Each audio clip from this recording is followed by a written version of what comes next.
Hey guys, happy Monday. Welcome back to Bald Father Bets. Coming at you a little bit early today for the Monday Night Football game, as well as some early plays that we have for next week due to potential line movement for tonight, but mainly also for this next week as well. So recap first of Sunday, where we went 11-7-1. Started out the morning, the 1 p.m. games doing well at a 7-5, and then came in the afternoon and added another additional unit. Got us up to 10-7-1, and then won the Sunday Night Football game to finish us off at 11-7-1.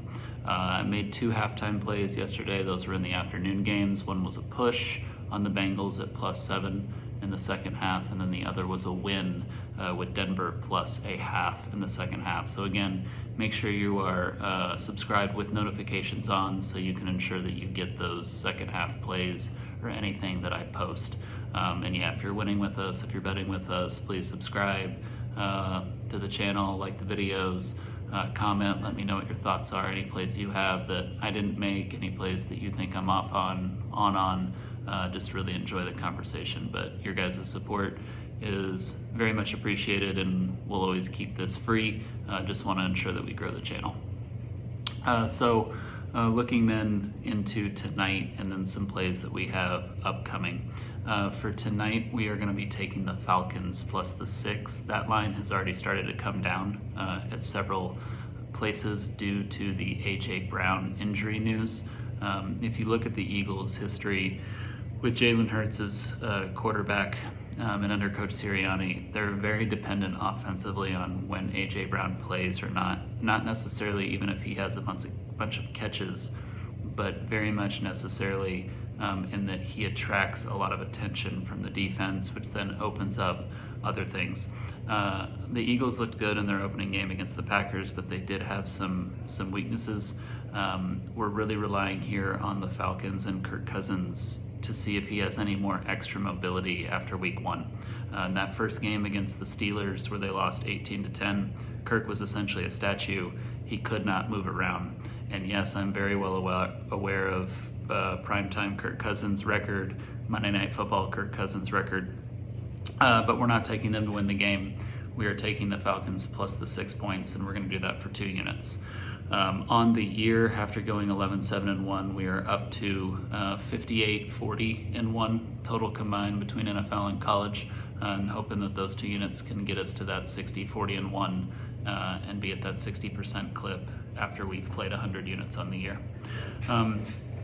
So then looking forward into next week, and this is the main reason this video is coming at you early, and a lot of it has to do with line movement that we see in potential line movement. We are going to make plays in college on a few games, and then we also have 2 NFL games that we're going to make plays on. So in college, starting us off Friday night, we are going to be on Illinois +9 against Nebraska.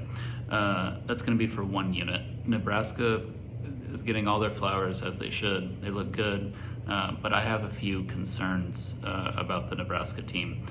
One being that in that game against Colorado, where they did great, they won 28-10, they were shut out in the second half. So the halftime score, they had 28 points, and they ended the game with 28 points. One touchdown out of those 28 points was a pick 6 in the end zone thrown by Shedeur Sanders. So offensively, they scored 21 points in the first half, and then they did not score again the rest of the game. Now, part of that could be that Colorado very secretly has an improved defense from what they had a year ago. They've had a few strong showings now, holding Colorado State to 9 points, decent showing against North Dakota State to start the year, and then again shutting out Nebraska in the second half of that game and only giving up 21 points offensively. But Illinois has also quietly been very good and very strong defensively. So we like them +9 in a Friday night game. Friday night games can get wild, and I think this is a chance that could be the first time that Raiola really gets tested. So Illinois +9 for 1 unit. Then as we move into Saturday, we're going to be taking Clemson -17 for 1 unit against NC State. Does not look like Grayson McCall will be going for NC State.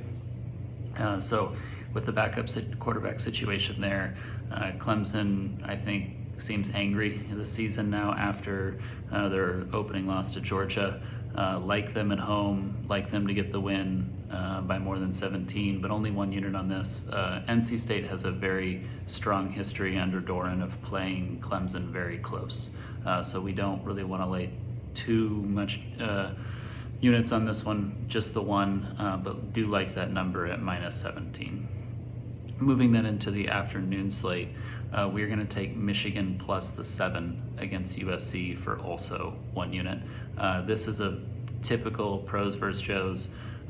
Wise guys and sharps are going to be all over Michigan plus the points here, just due to the way models play this game out, due to how Michigan plays the game, and the public will be all over USC in this match.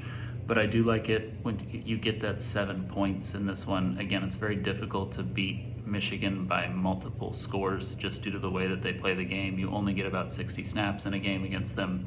Am concerned about their secondary in this matchup because I think outside of Will Johnson, they have some key holes in that secondary. But I do think that they will be able to run the ball more effectively on USC than LSU was able to. And so we're going to take Michigan plus the 7 again for 1 unit. Now, we get into the second afternoon game, and this is Utah versus Oklahoma State. We will be on Oklahoma State plus the 2, and we will be taking that one for 4 units. This is a big love play of mine. Oklahoma State under Mike Gundy is one of the most successful ATS teams. They cover the spread well. They are at home. Boone Pickens is a very underrated, difficult place to play. And Utah, under their current coaching staff, who's been there now quite some time, they tend to do very different home and away. They're one of the most difficult teams to play when you play them at Utah, and things tend to get a little different when they are on the road. We also have injury news around Cam Rising. Does look like he will play, but he was held out of this previous week, so interested to see if he ends up being 100% as they head into this game. Oklahoma State teams have been loading the box against them, telling them, hey, Ollie Gordon will not beat us, but they've been able to beat them without Ollie Gordon. So like Oklahoma State, like the passing game, like the fact that they're getting one-on-one on those wide receivers, and Alan Bowman has been accurate in finding them. So we're taking Oklahoma State plus 2 for 4 units. Then as we head into the night game, we have Tennessee and Oklahoma. We are going to be taking Oklahoma plus the 7.5, and we're going to be doing that for 2 units. Again, this is another pros versus Joes. Sharps, pros, they're going to be all over Oklahoma and the points. And then when you have the betting public, they are going to be all over Tennessee. Tennessee has looked incredible.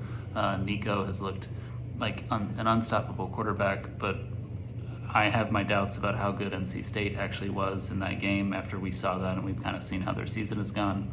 And so very curious how they will perform against an Oklahoma defense that is a very, very stout defense and a stout team. Looking then as we move into the NFL slate. We have 2 plays in the NFL slate. So starting out, we're going to take the Packers plus the 3. Yes, it does look like they're still going to be in a backup quarterback situation, but they are playing the Titans. I know it's in Tennessee. I still like their chances to cover the 3 against Will Levis and the Titans. And there is a chance that Jordan Love comes back. And if Jordan Love does come back, then all of a sudden they will flip to being the favorite. So we're going to take that risk. We're going to take them plus the 3. So we still have that key number of plus 3, even if they're using the backup quarterback and they don't have Jordan Love back.